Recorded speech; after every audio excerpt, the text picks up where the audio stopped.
Hello and welcome to this episode of Battling with Business with me, Gareth Tennant. And me, Chris Kitchener. In this podcast, we're hoping to explore the ideas and concepts around teams and teamwork, leaders and leadership, and all things in between. It's a discussion between a former Royal Marines officer and a product manager from the world of business, comparing and contrasting their experiences as they attempt to work out what makes teams, leaders, and organisations tick. And this week's podcast is brought to you, by a fruity white, apparently from Sicily. So Gareth, this is one of the weeks where you want to talk about some topics. So what do you want to talk about this week? Yeah, so I thought we could explore some definitions that I think organisations sometimes struggle with, and it creates a bit of confusion and quite often discussions around the definitions which detracts from the actual content. So I'd like to look at terms such as values, purpose, mission, visions, goals and things like that, which from a military perspective, I think some of those are really clear. So in the military, a mission, for example, is a very defined thing.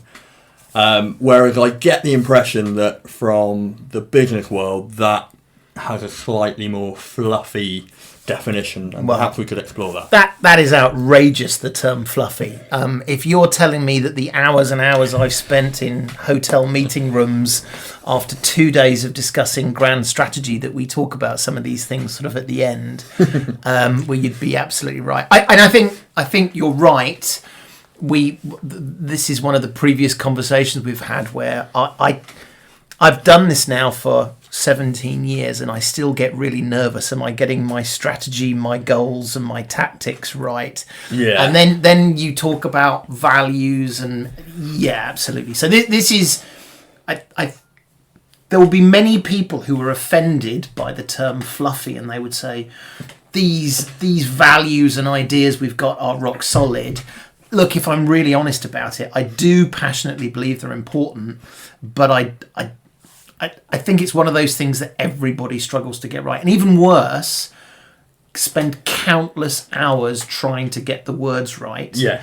Leave the room and then go, well, that's it. Mission's done. Tick. That's all good. Yeah, and don't get me wrong, I think the military does the same. So, and I think this is a subject that will probably come up time and time again. There are really kind of two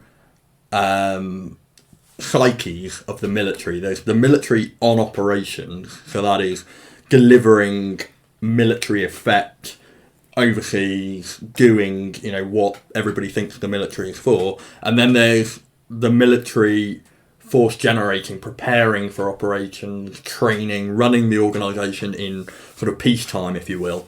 And it's really interesting that they do things very differently in terms of organisation and management. And so I think when we're talking about the corporate side of the military, we fall into exactly the same trap. But there's I guess we're getting ahead of things here, but I wonder whether there's an element of, your sort of statement there was, there is the going out and saying, there's a bad guy over there, let's go do something about it. And then there's the piece before you get to the bad guy.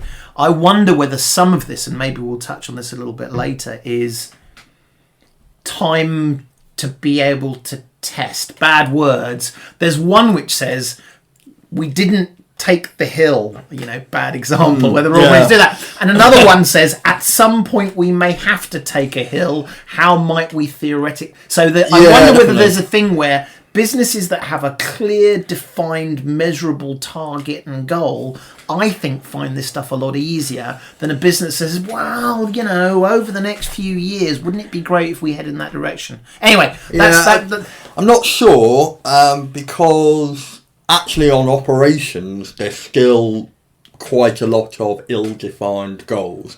And I think we should probably not get into it in this episode, but in another episode we can explore strategy and tactics. And I know you mentioned strategy, tactics in your sort of confusion with definitions. I think we should leave those aside, but recognise that there are definitely operations where the defined goal isn't really clear, and yet the military still manages to be quite focused on sort of these definitions.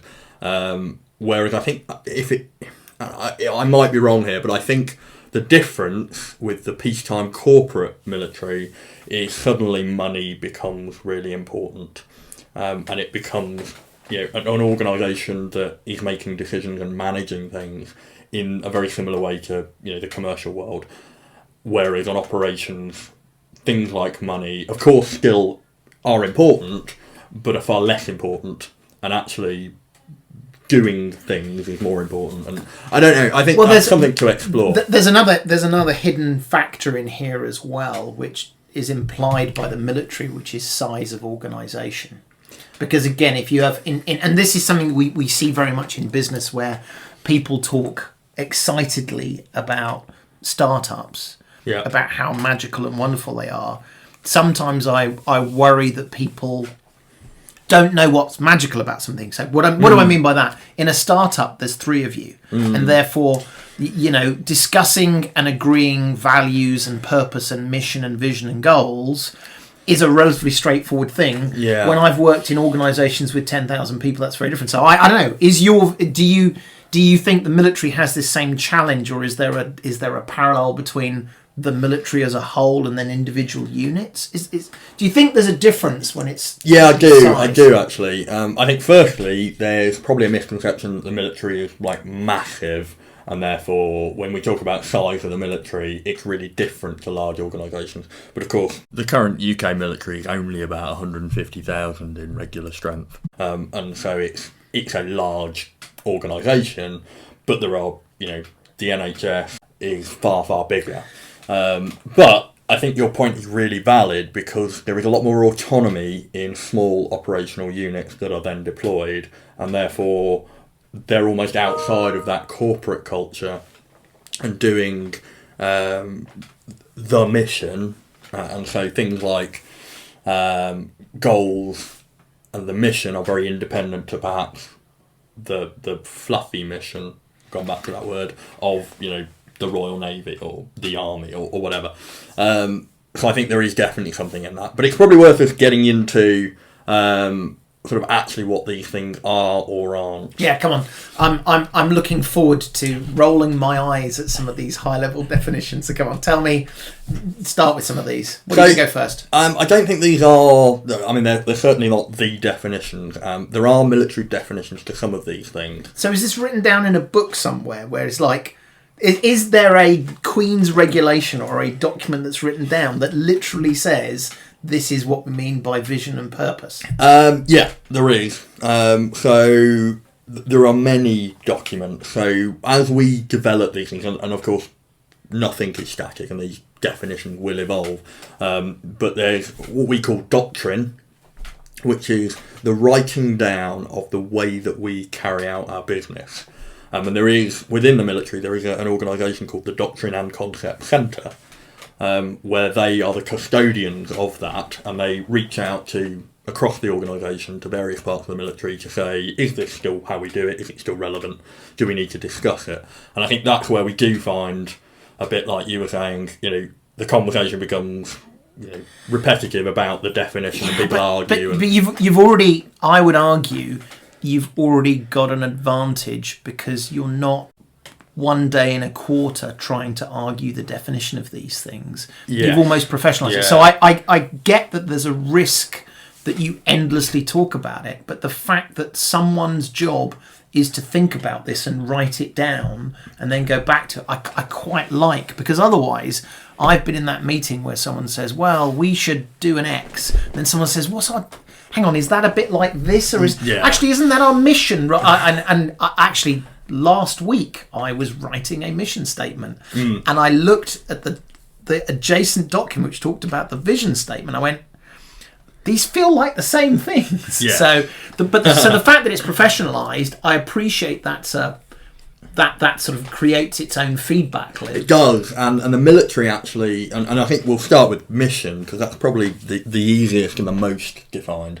Not only is there a definition, but there's also a formula for how you write a mission. So a mission has to contain what you're trying to do, followed by why you're trying to do it. And so there is a "in order to" statement is what we call it, because the way you write it is, we are going to do X, Y and Z in order to achieve A, B and C. And what that allows is, which again I think we will come on to discuss in far greater depth in other episodes, is the idea of mission command, which is once that intent has been written, the "in order to", if the situation changes, so take hill X, in order to block the enemy. If the situation changes and the enemy overrun that hill before you even start the mission, because you've got the intent that you need to block the enemy, you can use your initiative and say, well, actually taking the hill is now irrelevant. We still need to block the enemy.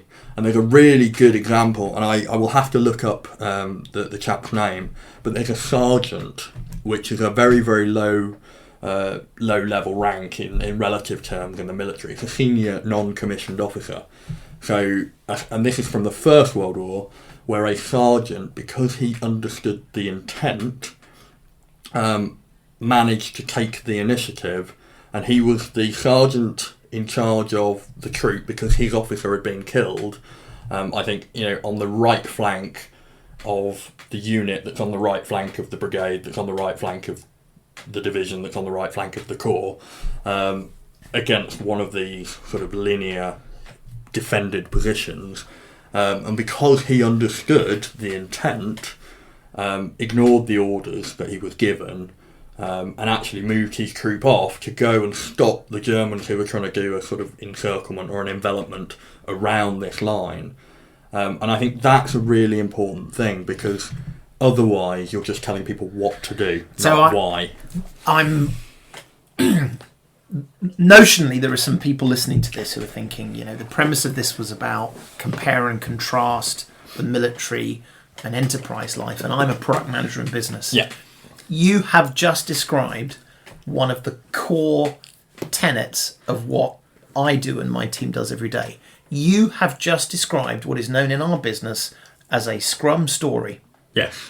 I want to, so that. So you just described, you didn't do the as a, but there's an implication there, but you said, I want to do this so that.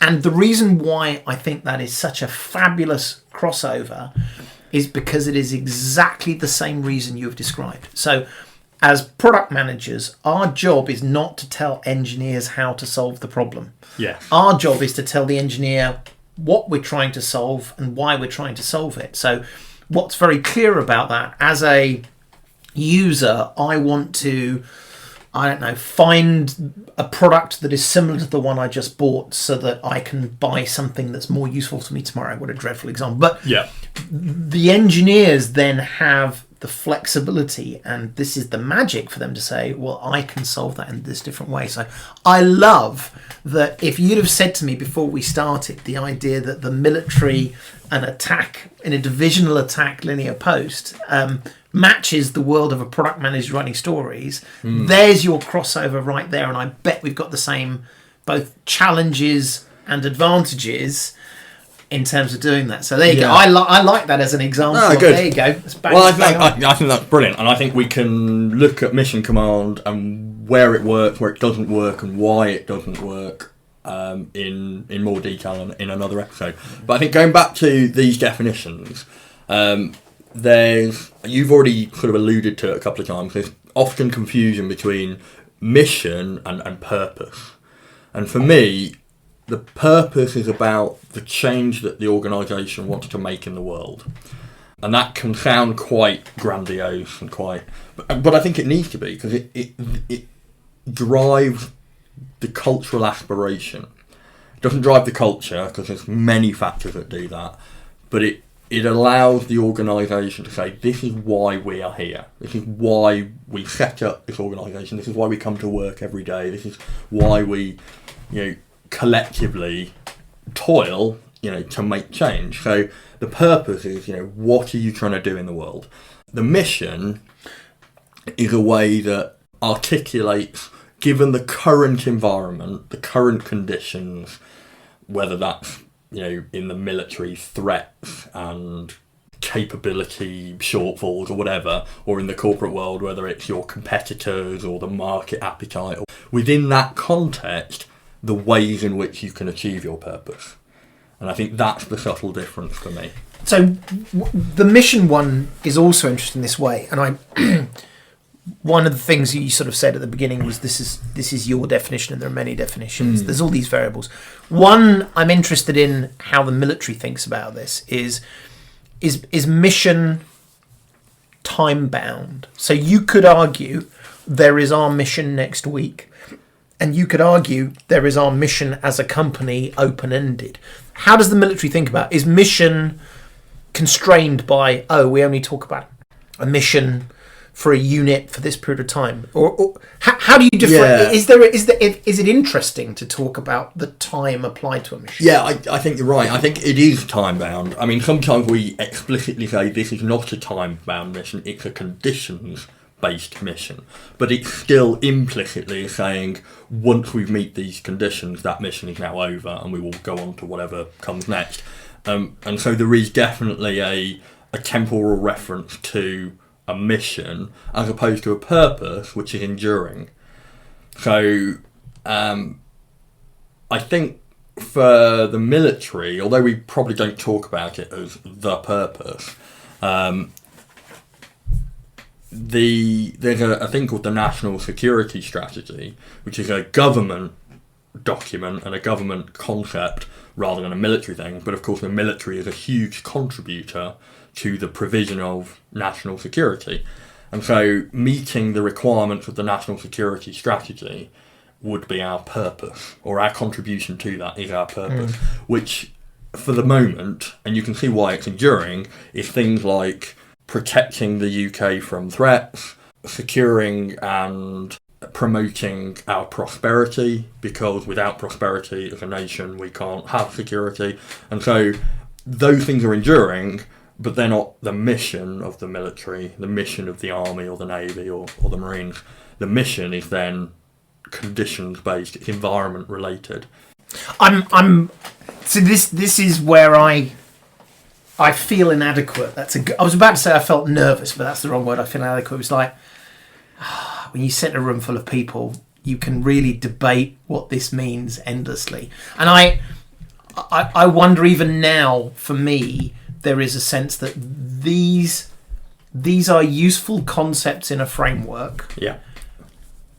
But actually, whether you get it right, half right, or a bit right, as long as everyone knows what are we doing, why are we doing it, how might we go about doing it, those kinds of questions, maybe it doesn't matter whether I've got the concept of mission versus purpose, that differentiation right. So I think in a lot of cases it probably doesn't, but where it does matters.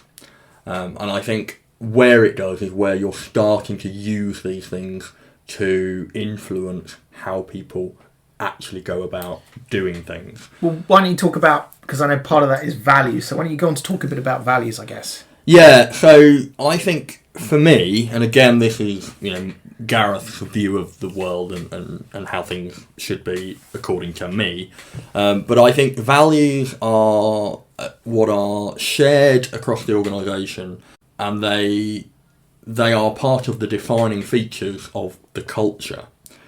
And when we come on to talk about culture in more detail in later episodes, I think this will come out again, but there is a model. It was developed by an academic called Edgar Schein, who is probably one of the preeminent academics in organisational culture. And in his model, there are artefacts of culture, there are values in the middle, and then underneath that there are assumptions, and they're sort of deep-seated, probably subconscious things.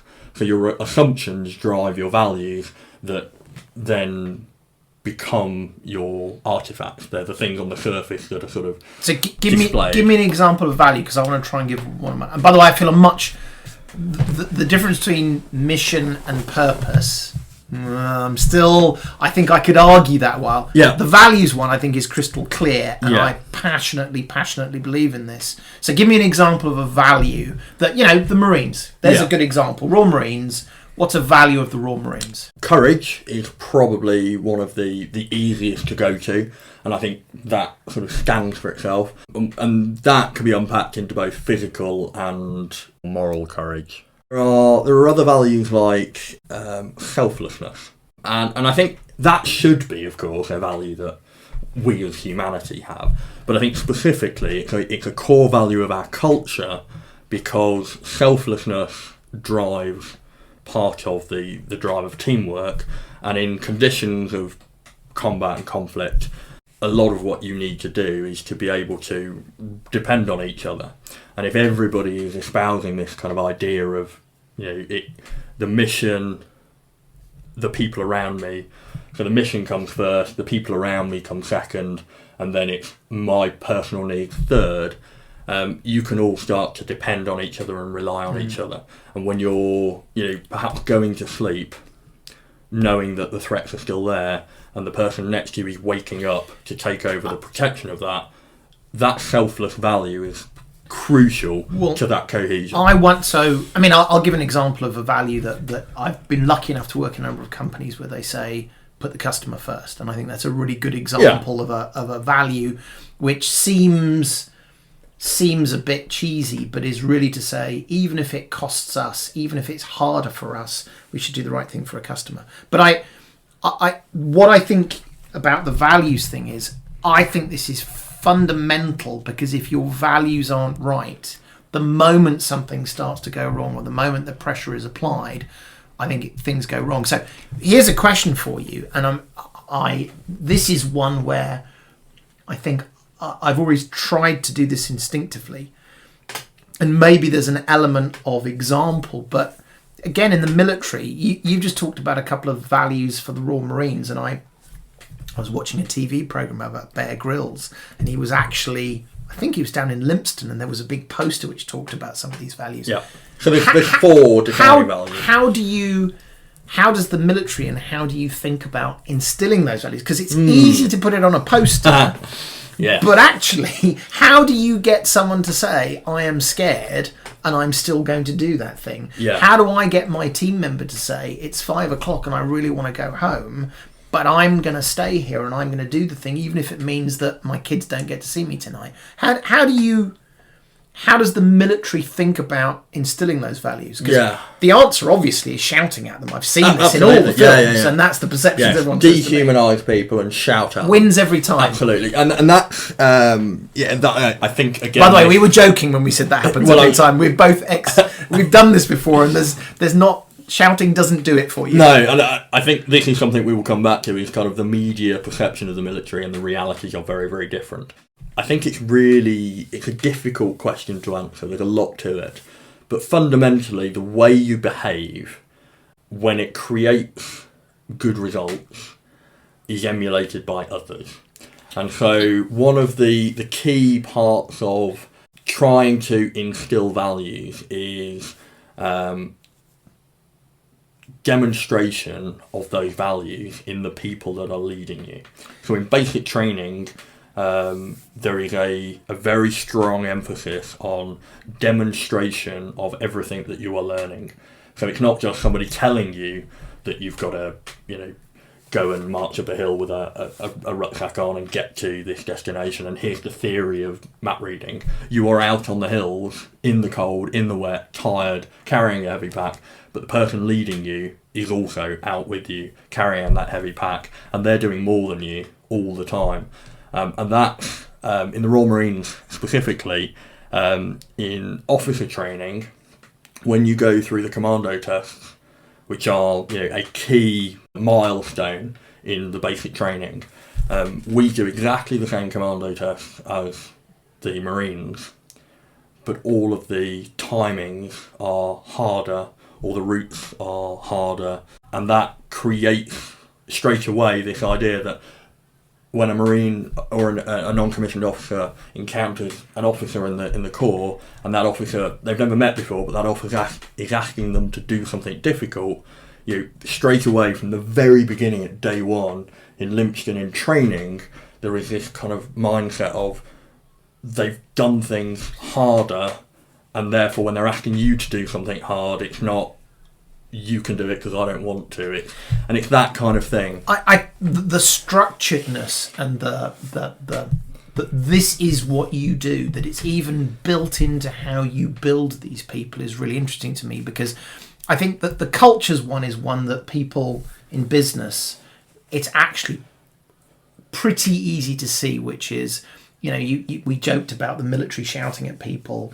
Actually, I'll go, anyone who thinks that's the cliche, think carefully, because I think the cliche is, how do you instill a team to go do things? There's a lot of shouting at them. You look at some of the people we've thought about as in inverted commas, great tech leaders. Steve Jobs, shouty man. Yeah. Elon Musk, shouty man. And so that I think it would be easy to assume power of personality and shouting gets you there. But so I've been in the military for nearly 20 years, and I have only ever shouted, apart from to overcome really loud noises around me, which, does happen from time to time.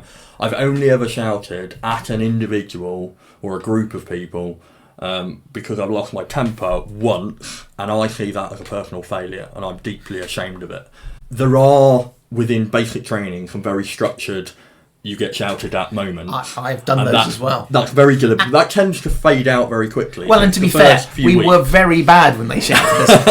But going back to the culture thing, which is, I think this one is a really clear one, which is you only have to look at someone and say, when push comes to shove, would that person I am working with, or would that leader, coining the swear jar with the word leader, but did they display the values? And I think it's this incredibly virtuous circle, which leaders have a disproportionate ability to impact, but any member of the team does, which is if you show those strong cultures, exactly as you said, people notice and say, I think that is...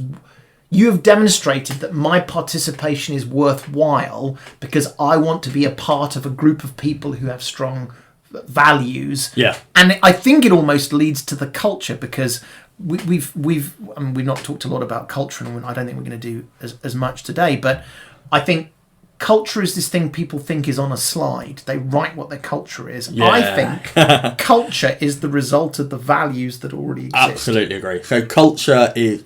I can't remember where I read it, but I thought it was a really, really good comment. And somebody said, culture is not like a second-hand car, which is when you want to do a new one, you can just trade it in. You don't create a culture. You cultivate a culture. It's in the word, right? So I think it brings us back to these definitions. So if the values are right and the purpose is right, then they should be aligned. So your values as an individual make you part of a team that has shared values, but they have to also align with the purpose of the organisation. So if your values are selflessness and trying to make positive impact, and the purpose of the organisation is to make as much money as possible, irrespective of how much damage it does, then there's a mismatch between the purpose of the organisation and the values of the people within it. Then you're not going to want to get up and go to work every day. My experience as well. I mean, I think you're talking about the ingredients of this fabulous cake, for want of a better word. Yeah. Where any one of these things can be off and it doesn't work. The cake doesn't rise, or it tastes quite funny. But I have experienced this time and time again, which is you can fake this for a while. And I've seen this time and time again. I've worked in teams where they say, we've all got these great things, everyone nods, everyone feels good, and then all of a sudden you start squeezing the team, or you poke them, or you put them under pressure, and you realise that actually we didn't really have those values, or we didn't really believe them. So if you manufacture any one of these things, it will not be robust. And just before we move on, I thought there was a nice sort of business world parallel, and I'm a real fan of this. So Daniel Pink talks about motivation, and I think that the motivation, we haven't talked about motivation, but we've implied it a lot of these times. And so I this was something I saw a couple of years ago, and if you look for Daniel Pink's TED Talk on this. This is really well worth 15 minutes of your time. But he talks about what motivates creative people. Now, we're not going to get into what's a creative person versus not. The implication being a non-creative person is a person on a production line that just presses a button 30 times. But he said he believes, and I really, really like this as a way of thinking about it, is there are 3 things that drive motivation. There is purpose. Oh, look at that. Yeah. We've just been talking about purpose. In other words, people have got to think that they're working towards something worthwhile. That fits perfectly. And by the way, making money can be a worthwhile thing. Because otherwise people get really touchy about it. So purpose. The next one is mastery, which is the ability to improve your skills along the way. We haven't talked about that. No, okay. But that's interesting. And then the last one, which I do think sort of touches back on what we said at the very beginning, which is autonomy. In other words, that the people are in control of doing that. Now, we didn't talk about mastery too much here. Yeah. But maybe there's a little other ingredient. But just those ideas of purpose and autonomy goes right back to the first concept you talked about. This idea that you have a group of people, you empower them, you point them in a direction. I think that becomes really valuable. So I like that. I love the echoes. I think why mastery perhaps hasn't come up in this conversation is because these definitions are, by definition, about the organisation, and mastery is about the individual. But there is definitely a relationship that we can see emerging here. I think the final thing that quite often gets confused is goals and objectives, and you can see why that would get confused with purpose or mission. See, this is where I go a bit wonky as well. So. And for me, and again, it's Gareth's view of the world, but let's just recap a bit. A purpose is sort of the change you want to see in the world, the change you want to make as an organisation. It's what gets people out of bed every day to go and work for that organisation. The mission is directly tied to the current conditions of the operating environment, and therefore you will have multiple missions, and we've talked about whether they're time bound, heading towards achieving that purpose in response to the external environment. So if your mission is, make more shoes, and the demand from your customer base is we need more shoes, then your mission might be something along the lines of increased productivity, because it's related to the conditions external. Goals and objectives, I think, are related to strategy rather than specifically achieving a particular thing, and it relates to how you achieve your purpose in relation to strategy, which is all about making change under conditions of uncertainty. So it's different to a mission, which is about a defined change. Goals and objectives, I'm talking about strategic goals and objectives, are ill-defined. But they can be, and we will unpack this and explore this in far more detail. Well, I was going to say, I think we need to, because maybe it's the cheap Sicilian wine that I have tonight, but my head is sort of, again, there are some things which I think are really clear and stand on their own, and then they start to get fuzzy. But this is something that, if anyone's listening and they go, I heard all of that, I agree with all of that, and I'm almost just as confused as when I started, which is kind of me at the moment, to some of these things. Actually, I think it's really, really important, and this is the theme that I see time and time again, which is, if it's not 100% clear, this or any of the other concepts, that's okay. Actually, the magic is, just by thinking about these things, you'll get closer to it. So you don't have to have the perfect definition of purpose, the perfect definition of mission to be successful.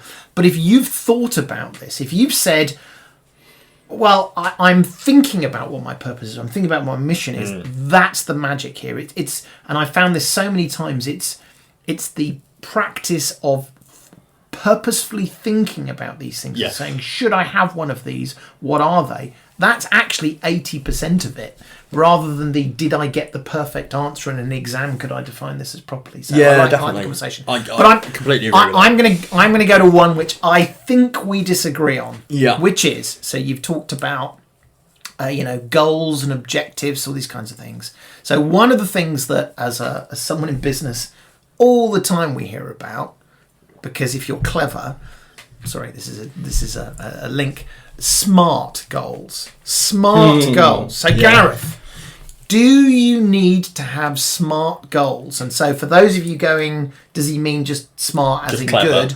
It's an acronym. SMART meaning simple, measurable, actionable, realistic, and time-bounded. So a birdie tells me you may not be as much of a fan of SMART goals. Convince me. Well, absolutely. So I've already said we're talking about strategic goals and objectives. And by definition, strategy is about achieving things under conditions of uncertainty. And therefore, I don't think they can be. So I think if you're setting out goals for an individual, so it's a review, and you're saying over the next 12 months this is how you can improve, then yes, absolutely the goals need to be smart. If you're talking about an organisation trying to achieve something strategically, then I don't think they can be, because strategy is not simple. No, but isn't the trick though? You need to come up with a simple articulation of the strategy. So it's not that the strategy itself is simple, but you can articulate it in a simple fashion. Absolutely. So for me, this is the encapsulation.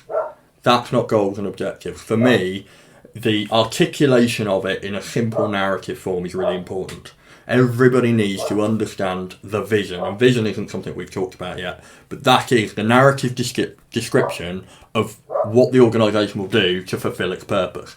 That needs to be very simple and very clear. The goals and objectives, because we're talking about uncertainty, we're talking about things in the future that can't be nailed down, we can't predict with perfect accuracy. They cannot be time-bounded, simple, measurable. Well, I mean, They have to be actionable in terms of there has to be an obvious way to begin. So you want goals? No, Yeah, I mean, let's just pick measurable for a second. Yeah. I mean, by the way, again, I have been the victim of being told your goals are not smart. Go and redo them. Which, by the way, if you've been doing it for a number of years, particularly, and it occasionally happens, someone who's been around for a few years says, I've read a book, go do it again. It can be quite frustrating. But measurable. So I like measurable because the opposite is finger in the air. Was it okay, guys? Yeah, we all feel good about this. Yeah. Measurable for me is a statement that says you have to go back and properly inspect what's going on to be able to say, are we succeeding or not? In military terms, are we closer to, in the Second World War, Berlin? Did we get across the Rhine? There's some pretty measurable things. You don't seem as enamoured by that. So I'm a huge fan of measuring effectiveness. And by that I mean, when we've decided to do something, there is a reason why. And what we're trying to measure is, are we closer to the why? Which comes back to that intent of the mission. We are doing things because we're making assumptions that those actions, those activities, will have a change. And I'm a huge proponent of measuring or trying to measure if we are having that change. Yeah. Absolutely. What I'm not convinced of is when you talk about goals and objectives, and I think we haven't necessarily defined this. I think objectives are smaller sub-chunks that when aggregated together will achieve a goal. So you have multiple objectives to achieve a goal, and I think ultimately you have multiple goals that might achieve your mission or get you towards your purpose. But for me, because we're talking about complexity, because we need feedback from the environment to test those assumptions about change, what you can't do is say success lies at X. You're right. I mean, to some degree, we're doing that classic thing of arguing about the detail. For example, I'm not even going to get onto so you telling me they shouldn't be realistic, but we'll put that to one side. Again, I think actually the smart and the best, objectives and goals you can break the rules and you can change these. So Yes, maybe a better way of saying this is I think we have a slightly different opinion of the value of whether things are smart, but actually I think at the end of the day there are different ways to ensure success. And if you say, well, this isn't realistic, that's probably because you're thinking about a different way of doing things. Yeah. So Absolutely. it maybe dog. And I mean, I think this is true of all the things we do. Which again, you sort of said this is Gareth's definition. Is dogma is a really dangerous thing. Yes, because absolutely. dogma says, I have declared this to be true, and no one. Yes, can debate this. Whereas the statement that says, "Can we measure this?" I think we can measure this. Well, I don't think we can. There's the value. Yeah, okay. There's the value. So I think you've hit on a really important point, which is if you start to say, before we start this, before I allocate any money or give any sort of resources to this or authorise it to go ahead, prove to me that it's simple, measurable, actionable, realistic and time-bounded, what you're doing is front-loading the outcome. And if you don't understand the future, then what you're effectively saying is you have to go along the expected path, and the whole purpose of strategy is it's not a plan. It's about exploring uncertainty and dealing with those changes. So I think ideally your goals and objectives will prove to be realistic. What you don't want to do is say, before I say you can do this, prove to me it's realistic, because otherwise you're constraining yourself unnecessarily. Yeah. JFK would never have said, we are going to go to the moon, because it is not realistic to go to the moon. Every scientist, every finance person in the US government would have gone, well, that's not realistic. We're absolutely not doing it, because, by that point in time, we'd got to, the edge of the atmosphere, which is thousands. Do you think someone in the Rand? Do you think someone in the Rand Corporation was going, "Wait a minute, this isn't a smart goal"? Well, I suspect if you did that now, somebody would be, and there would be people arguing, and that it does curtail innovation. So, and that's the same with time bounded. If we time bound things, you're effectively saying, well, if it's not achieved by then we're not going to bother doing it at all, and you end up with things like Afghanistan, where we time bounded what is an incredibly complex and strategic problem set. I wonder whether we were actually saying similar things from different ends, which is almost certainly. Here's another glass of wine for you, so we can agree more. But the reason why smart appeals to me and has been valuable is because when you don't think about these things, you often come up with fluffy nonsense that's not useful to anyone. When you take smart to its ultimate end, then actually you've got a bit of a problem, because you're more focused on getting the definition of smart right than you are about saying this is a problem that it should not be time bound, and therefore I'm going to break this, because otherwise you're going to come up with a very bad idea that we need to get out of Afghanistan in a year, which leads to bad things. Who knew it's all about actually using your common sense and intelligence rather than following a recipe that appears in a that people have put into presentations? Almost certainly. But we need to be careful, of course, that common sense isn't that common. And, I know. And this leads on to diversity, which we can talk about another day. We are 45 minutes in. I do want to finish on one thing, though, which is, whenever you talk about these types of things, somebody always, and as soon as you mention strategy, somebody always mentions the famous Peter Drucker quote of, culture eats strategy for breakfast. And I don't disagree with that, but I think it's worth exploring that a little bit. So I'm going to throw this at you and say, culture eats strategy for breakfast. Firstly, do you agree or disagree? And secondly, if so, what's the point in any of this? Well, I absolutely agree culture eats strategy. And I've seen this multiple times where I've worked, which is, and I've said this a couple of times already today, which is, we are very good at convincing ourselves that we have, it's a great culture, it's all going really well, and then all of a sudden it goes wrong and everyone bomb bursts and it's not true. So I think culture does eat strategy, but maybe my take on this is if you have poor strategy, culture doesn't get you very far. If you have fabulous strategy but terrible culture doesn't get you very far. Great culture supports and amplifies significantly great strategy. In fact, maybe I'd go as far as to say the right culture allows a weaker strategy to be successful because the culture will push it through. But I do think it is really, really important, and I do think my experience has been bombshell to finish on.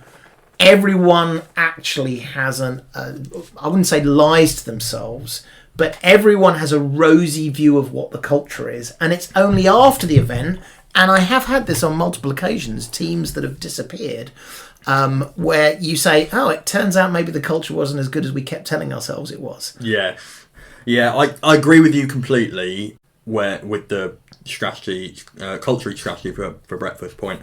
And I think we're aligned in thinking that doesn't mean strategy is irrelevant. Absolutely. It means before you start thinking about getting strategy right, which is absolutely crucial when dealing with uncertainty, which we all are, you have to have at least half an eye on making sure that your culture's okay, rather than writing some cliched term on a slide, laminating it and sticking it on posters all around the office and going, right, we've nailed, the purpose, we've got our culture. Everyone, done that, move on. Yeah, let's think about the 15-year strategy. And of course, that is just a recipe for disaster. And it was a really good, I think it was a Dilbert cartoon.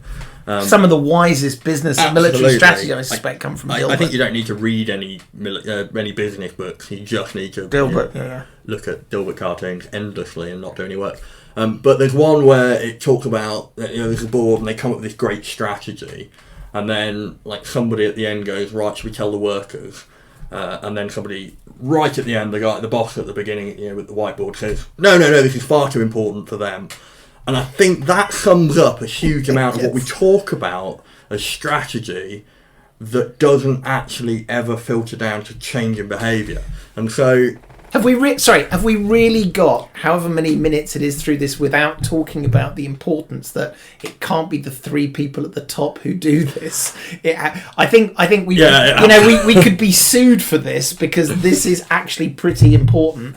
Let's just say let's come back to this topic at some point. I think we absolutely need to. So I think we've probably done enough of this for this episode. Have we solved it? We haven't solved it. No. I think we will come back to many of these points. But I think we have completely agreed that culture is critical to getting an organisation to move in the right direction. Can't be faked. It can't be faked. I think we were quite happy with the values, and I think you seemed quite happy with purpose. Yep. Mission, I think mission and purpose, you were potentially a bit... I am. I think there's a risk that these things, when you write them down, you start to go, well, is that mission or is that purpose? But even then, I don't think that should stop anyone, because even if you put it in the wrong box, the thing that matters is, are you thinking about this? Absolutely. So I think we'll come back to some of these in future episodes and discuss them further. I think we'll definitely deep dive into culture. We'll definitely deep dive into strategy. But for now, I think I'm going to end by saying my favourite company purpose, and I will look up what company it is and let you know next time we do an episode, is simply don't be a dick. It sums up... I think it captures it rather well. Absolutely. If you've got nothing else, if you just live by that mantra, it covers everything from individual behaviour to corporate entity. So if you don't know quite what it is, you should probably adopt that until you work it out. I'm looking forward to seeing the first large corporate business with that on a slide that they show to people. I want to see it. Actually, do you know what? I bet there is. somewhere, but we'll look it up. But I want to see it in steel letters with neon lights, backlit LED lighting, on like the Nakatomi building. Absolutely, type. Don't be a dick. And on that, I think we should say goodbye until next time. Thank you very much, and see you next time. All right, goodbye.